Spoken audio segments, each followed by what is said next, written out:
Submissions for the city building competition closed a bit ago, and after reviewing them with the other judges, I've gotta say it. I thought I'd seen it all in City Skylines, but these builds genuinely blew me away. In my opinion, these are some of the best cities that I've seen built for City Skylines 1 or 2. So much creativity, so much personality, so much passion. It was a good reminder for me of what makes this community so special. And what amazes me is that you all only had about 3 weeks to build them. Now the main point of this video is to showcase the finalists so you can vote on who wins the 2 PCs. But there were so many excellent builds that I, along with the other judges, want to highlight some of the runners up. There were 182 submissions in total, 133 modded and 49 vanilla. The modded builds did things I'd never seen before, and in some cases I didn't even think were possible. And the vanilla builds, they were so clean, so creative, so polished that I honestly forgot that I wasn't looking at modded cities at times. But I wasn't, because I had a secret way to check out which mods were used, if any at all. And I'm happy to report that none of the vanilla finalists used even visual enhancing mods. With so many great entries, choosing the finalists was a real challenge. Each judge picked their favorite vanilla and modded cities, plus a couple of backups just in case there was a bit of overlap. And while there was some agreement on who should move forward, the difference between being a finalist and a runner-up was razor thin. So if you didn't make it, don't feel bad. There were just that many fantastic builds. And we saw a little bit of everything. It was amazing to see a vibrant European city of about 250,000 residents juxtaposed against the Japanese fishing village of only 6,000. Both builds nailed the vibe, the density, the transitions, the overall brilliance of what they were trying to achieve. And I say this only to say that there was no one right way to build.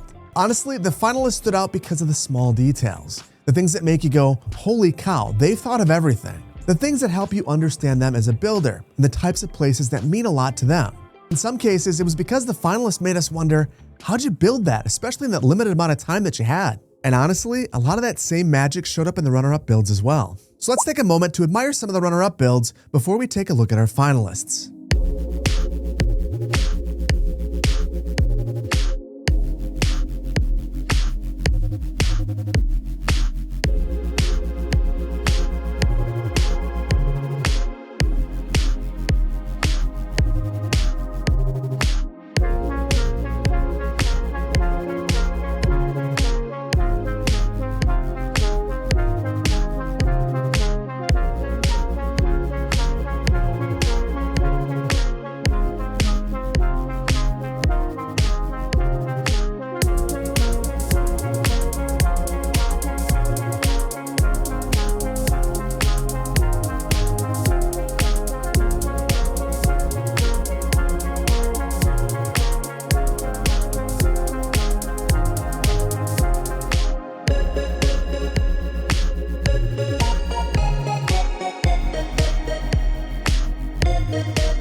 Weren't those builds fantastic? Absolutely mind-blowing. Now it's time to look at some even more mind-blowing builds by taking a look at our finalists.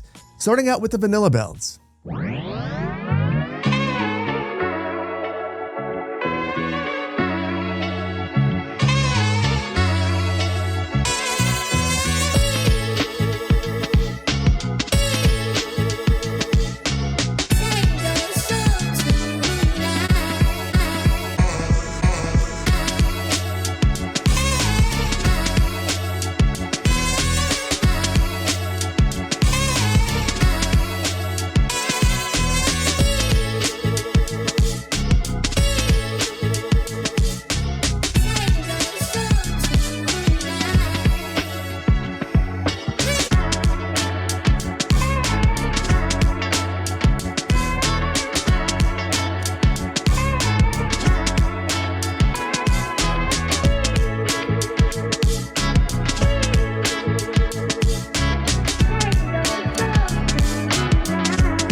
Weren't those builds incredible? If you want to check them out for yourself, links to the saves are in the video description and the pinned comment below. And once you're ready to vote, head to the community tab where you can cast your vote for your favorite. Voting closes on Monday, June 23rd at noon Central Time. While the top 20 or so modded builds were incredible, the top 3 blew our minds. And for me, I was so stunned that I deconstructed a couple of them just to figure out how they pulled things off with the assets that we currently have, only to be blown away again by their creativity and their precision.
Those builds were just stunning, weren't they? You'll find links to these builds in the video description and the pinned comment as well. Now do know that these were all created using the Magnolia County playset, which you can find on Paradox Mods. I've also uploaded a JSON file to my website, which makes importing the playset into Skive way easier. And a quick heads up, if you decide to take a look at these, you're gonna have to double load in so that you load all the road builder roads. Once you're ready to vote, head to the community tab and vote for your favorite build. Remember, voting closes Monday at noon Central Time. And before we go, if you didn't make the finals, don't be bummed, because we're gonna be doing another one of these soon. That said, I've been trying to figure out how to make the next competition a bit more inclusive. I've been thinking about adding both a quantitative and qualitative criteria, assigning points for each category, and then turning the scores into tickets for a raffle-style drawing. So the better your build, the more tickets you'd get. But that way, everyone who participates would have a chance to win, which I think would be really cool. I already know what the prize is gonna be, I already have it, and I think that everyone is gonna want it. So stay tuned, I'll have more on this a little bit later on this year. But for now, I think that we're gonna leave it here. Remember to vote for your favorite vanilla and modded build in the community tab. And on behalf of myself, Gary, and Brandon, thank you to everyone who participated. This has been an absolute blast for all of us. It was a privilege to check out your creations, and honestly, it was one of the most fun videos that I've made all year. And thanks to Gary and Brandon for helping me judge. You're both pillars of the community, and I appreciate your friendship and your support. And finally, thank you to all of you for spending time with me today. There are a million things you could have been doing, but you decided to hang out with me and take a look at some of the best builds that I've ever seen in City Skylines. And for that, I appreciate you, and I appreciate your time. Thank you so much, and I'll see you in the next one. Take care. Bye-bye.